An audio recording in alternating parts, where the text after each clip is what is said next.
वाहिगुरू जी का खालसा वाहिगुरू जी की फतेह।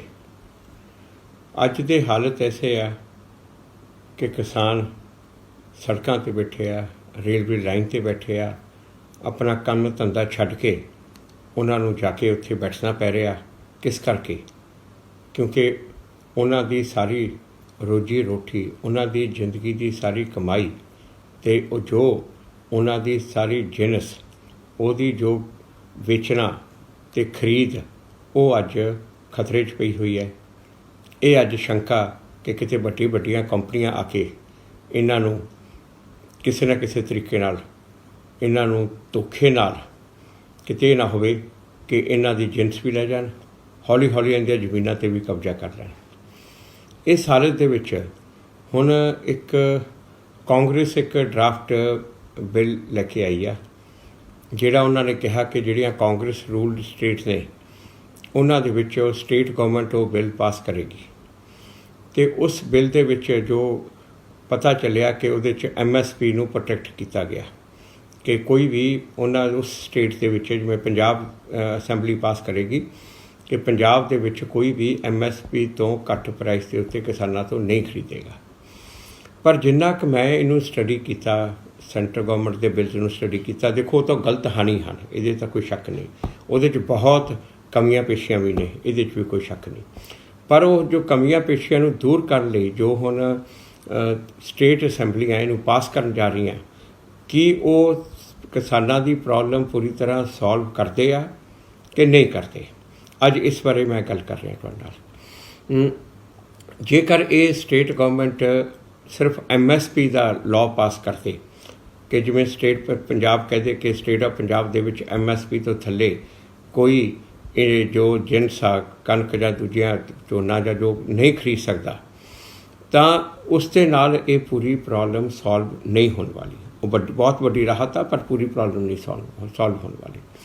क्योंकि जो शंका ये है कि जिहड़ियां पार्टियां खरीदणगियां, मतलब कि ये हुण जो एक्ट आ, ये एक्ट दे विच उन्होंने जो लिखिया है कि उन्होंने स्पॉन्सर लिखिया, ਉਹਦਾ नाम स्पॉन्सर दिता। जिहड़ी पार्टी आके किसानां नाल एग्रीमेंट करेगी तो एग्रीमेंट करके किसान की सारी जिनस ते खरीदेगी, उसनूं जो लिखिया गया। तो इस दे विच जो कोई भी बंदा आके किसान के नाल एग्रीमेंट कर सकदा तो वो किसान की जिहड़ी फसल खरीद सकदा। सिर्फ ਉਹਦੇ ਕੋਲੇ पैन नंबर होना जरूरी है बस। देखो पैन नंबर तो अजकल सब दे कोले है। अजकल असीं देख रहे हैं चिटफंड कंपनियां दे विच की कुछ हुंदा, वो उस तरह इत्थे भी कहानियां पैन लग जाणगीਆਂ। नवीं कंपनियां बन गईयां, एजेंट अपॉइंट किए जाणगे और एजेंट पिंडां दे विच साडे पिंडां वालिआं नूं ही एजेंट बनाया जाऊगा। उन्हां नूं मोटे उन्हां नूं कमीशन दिता जाऊगा, उन्हां नूं कहा जाऊगा किसानां नूं लिआओ एग्रीमेंट करवाओ। वो एग्रीमेंट नवे होणगे, एग्रीमेंट होके किसी ने 5000 करोड़ का 10,000 करोड़ के एग्रीमेंट किसानां नाल कर ले। नवीं कंपनियां एसट उहदे च है नहीं, कोई उहदे विच प्रॉपर्टी ऑफ कंपनी दी है नहीं, तो कल नूं इन्ने एग्रीमेंट कर ले। एक अद्धा साल तो चलो देता उस तो मगरों जेकर कल नूं देखो हुणे गल आ, हुण ये सिर्फ इत्थे पंजाब हरियाणे या कल्ली इंडिया की गल नहीं। उन्होंने किसानां नाल एग्रीमेंट कर लिया, एग्रीमेंट करन तो मगरों बंपर क्रॉप आ गई अमेरिका च, बंपर क्रॉप आ गई कैनेडा दे विच, ते उहदे नाल इंटरनेशनल प्राइसिस घट जाणियां। इंटरनेशनल प्राइसिस घट जाणियां तो कंपनियां लगूगा हुण तां साडा नुकसान आ। जे तां इंटरनेशनल प्राइसिस वध गईयां, उन्हां दा फायदा उन्होंने आके किसानां तो चुक लैनी है। जे इंटरनेशनल प्राइसिस घट गईयां तो उन्हां लगेगा नुकसान आ, उन्होंने कंपनियां दवाला कढ के पासे होना, तो किसानां नूं उत्थे वो कंपनी दे विच कोई एसट नहीं, कंपनी की कोई प्रॉपर्टी नहीं, कंपनी के कोल पैसा नहीं, तो नाल उन्होंने किसानां कोलों एग्रीमेंट लेना, बैंकों कोलों क्रैडिट लिमिट लैनी आ, क्रैडिट लिमिट लैके वो भी विचों खा पी के कल नूं कंपनी दवाला कटता, बैंक भी गए, किसान भी गए। ये तो इससे वास्ते जो जरूरी है, जो करना चाहिए कि जो इन्होंने कहा कि फार्मर एग्रीमेंट जिहड़ा रजिस्टर किया जाए, पहली गल। अच्छा, जिहड़ा स्पॉन्सर कहा कि जिहड़ा स्पॉन्सर एग्रीमेंट करूगा कि किसान दे नाल, उन्होंने लाइसेंस होना जरूरी है। वो सरकार उन्होंने लाइसेंस देवे देखो अजकल तो हर एक चीज़ के लाइसेंस इवन इतों तक कहते प्रॉपर्टी डीलर भी लाइसेंस दिओ जी, ट्रैवल एजेंटा भी लाइसेंस लैन हर एक चीज़ के उत्ते, क्योंकि ये जिवें चिट फंड कंपनियों का भी यही सी पहला, फिर चिट फंड कंपनियों का किया कि चिट फंड कंपनियों का लाइसेंस लाओ, और लाइसेंस लैन तो पहले तो बहुत ही ज़्यादा कपड़े करते थे, लाइसेंस लैन तो बाद भी कपड़े किए, पर फिर भी कुछ ना कुछ तो कंट्रोल रहा उहदे ते।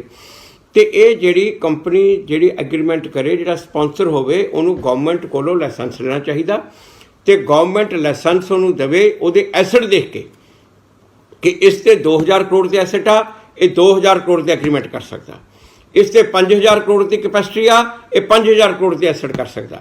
गवर्नमेंट उन्होंने लाइसेंस देवे, नाले डायरैक्टर्स को अंडरटेकिंग करे कि कल्ली कंपनी नहीं, कंपनी कल बंद हो गई, डायरैक्टर्स नूं तां कोई नहीं पुछदा, डायरैक्टर की परसनल गारंटी होवे, डायरैक्टर्स की लायबिलिटी होवे, ये जिहड़े सारे ये सेफगार्ड्स ने ये सारे विच कीते जाण ते गवर्नमेंट का कंट्रोल होवे। देखो किसान छोटे किसान आ, इस टाइम 70 तो 80% जो किसान आ छोटा किसान आ, जिसनों इस बारे समझ नहीं है, वो एजेंट उन्होंने एवं झूठ बोल के उन्होंने फसला के उन्होंने दस्तखत करा जाएंगे, कल नूं वो छोटे किसानों का जो इंटरस्ट आ वो कौन वॉच करू, अपना खुद तो अपना ख्याल वॉच नहीं कर सकते क्योंकि अनपढ़ ने।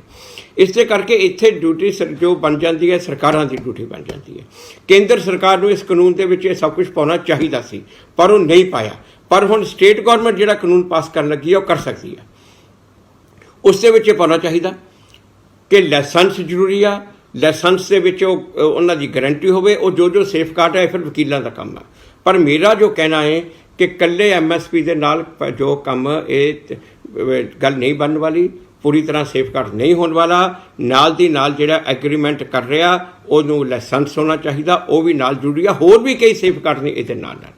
देखो मेरी एक बेनती है सारिया किसान दियां जथेबंदियां नूं, मेरा ख्याल है कि तुसी इन्नी मेहनत कर रहे हो, लुट उत्थे जुटे पे हो, तुहानू ना एक एक्सपर्ट कमेटी जो एग्रीकल्चर इकोनॉमिस्ट एक्सपर्ट ने तुहाडे कोले बड़े चंगे चंगे अपने पंजाब दे विच बैठे आ, डॉक्टर जॉल बैठे आ, डॉक्टर औलख बैठे आ, यहो जे बंदे बड़े चंगे चंगे बैठे आ, और वो तुहाडे लीडिंग एक फार्मर तुहाडे वो काफ़ी इन्हां च बोर्ड कमेटियां च रहा, अवतार सिंह ढींडसा, यहो जे लोग तुहाडे कोले बैठे ने, इन्हां दी कमेटी बनाओ ਜਿਹੜੇ लोग ये देखन कि की होना चाहिए, किस किस तरह करके फार्मर का पूरा ਜਿਹੜਾ सेफगार्ड होना चाहिए, तो वो कमेटी नूं लैके अपनियां डिमांड्स नूं इकट्ठे करो, उही डिमांड सारियां जथेबंदियां उह डिमांड नूं लैके चलन।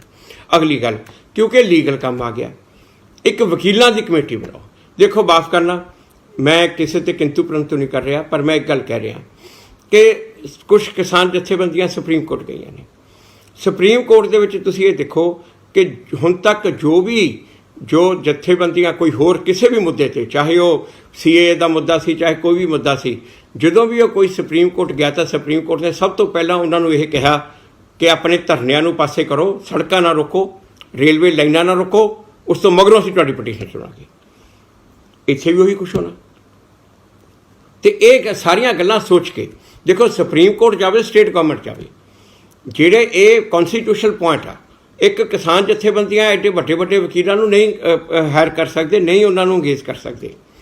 ਜਿਹੜੀਆਂ ਜਥੇਬੰਦੀਆਂ ਜਿਹੜੇ स्टेट गवर्नमेंट ਹੁਣ पंजाब सरकार है, उधरों केरला की सरकार ने भी कहा कि असीं सुप्रीम कोर्ट जावांगे, वो वड्डे वड्डे वकीलों नूं वो हायर कर सकते हैं, उन्होंने अंगेज कर सकते हैं।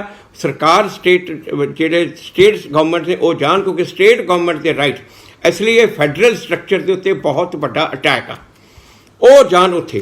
तो दूजी गल जिहड़ा वो इंटरस्टेट ट्रेड एंड कमर्स नहीं, सिर्फ स्टेट के विच भी जो सैक्शन 7 विच लिखा वा कि स्टेट का जिहड़ा भी कानून ये खिलाफ आ वो कानून अप्लाई नहीं करेगा, ये तो बिल्कुल ही कॉन्स्टिट्यूशन के खिलाफ आ, ये अल्ट्रा वायरस आ, और इनू भी स्टेट लैके जाए, स्टेट जाए सुप्रीम कोर्ट के विच, स्टेट लड़े, उन्होंने हक भी बनता, वकील भी उन्होंने कोले चंगे चंगे तकड़े तकड़े कर सकते हैं। ये मेरी तुहानू सारिਆਂ ਨੂੰ सलाह तो ये मेरी बेनती आ कि एक ਜਿਹੜੀਆਂ जथेबंदियां एक वकीलों की कमेटी भी बनाओ, क्योंकि मामला जिथे एग्रीकल्चर एक्सपर्टां का नाल दी नाल ये वकीलों का भी मामला, तो वकीलों की कमेटी बनाओ, एग्रीकल्चर एक्सपर्टां की कमेटी बनाओ, उन्होंने सलाह लैके अपनी कट्ठी डिमांड बनाओ, सारे दे सारे कट्ठियां डिमांड्स बनाओ। अजे तक साडियां डिमांड्स ही जो एक यूनीफॉर्म डिमांड 1 2 3 4 उस तरह डिमांड ही नहीं हैं सिर्फ।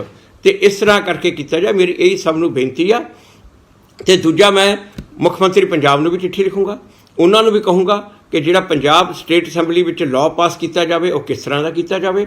तो साडी कोशिश ये होनी चाहिए, क्योंकि मैं उन्होंने वकील स्टेट जो पंजाब सरकार के वकील उन्होंने नाल भी मैं गल करूँगा कि इस तरह किया जाए जिहदे विच किसी तरह की कोई अड़चन सेंट्रल गवर्नमेंट खड़ी ना कर सके, इस तरह नाल लॉ जो पास किया जाए। तो जिहड़ा जो किसानां दा जो हित है, जो किसानां दा इंटरस्ट है, उन्होंने पूरी तरह वॉच करे और किसानों को पूरी तरह प्रोटेक्ट करे। यही मेरी बेनती है।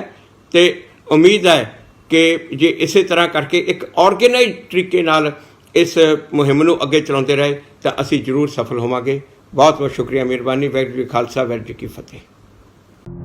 ਕੀ ਤੁਸੀਂ ਰੋਜ਼ਾਨਾ ਕੰਮ ਤੇ ਆਪਣਾ ਵਧੇਰੇ ਸਮਾਂ ਬਿਤਾਉਣ ਤੋਂ ਪਰੇਸ਼ਾਨ ਹੋ? ਆਪਣੀ ਪੂੰਜੀ ਨੂੰ ਕੰਮ ਤੇ ਲਗਾਓ, ਸਾਡੇ ਨਾਲ ਇਨਵੈਸਟਮੈਂਟ ਕਰੋ।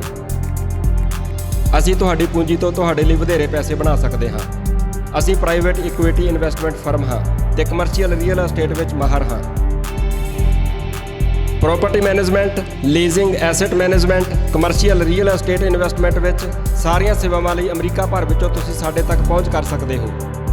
ਆਜ਼ਾਦ ਕਮਰਸ਼ੀਅਲ ਰਿਐਲਿਟੀ ਸਰਵਿਸਿਜ਼ ਤੇ Azad family trust, 701 north post oak road, suite number 204, Houston, Texas. ਤੁਸੀਂ ਸਾਨੂੰ ਸਾਡੇ ਫ਼ੋਨ ਨੰਬਰ 7136861277 ਤੇ ਵੀ ਸੰਪਰਕ ਕਰ ਸਕਦੇ ਹੋ। ਆਜ਼ਾਦ ਕਮਰਸ਼ੀਅਲ ਰਿਐਲਿਟੀ ਸਰਵਿਸਿਜ਼।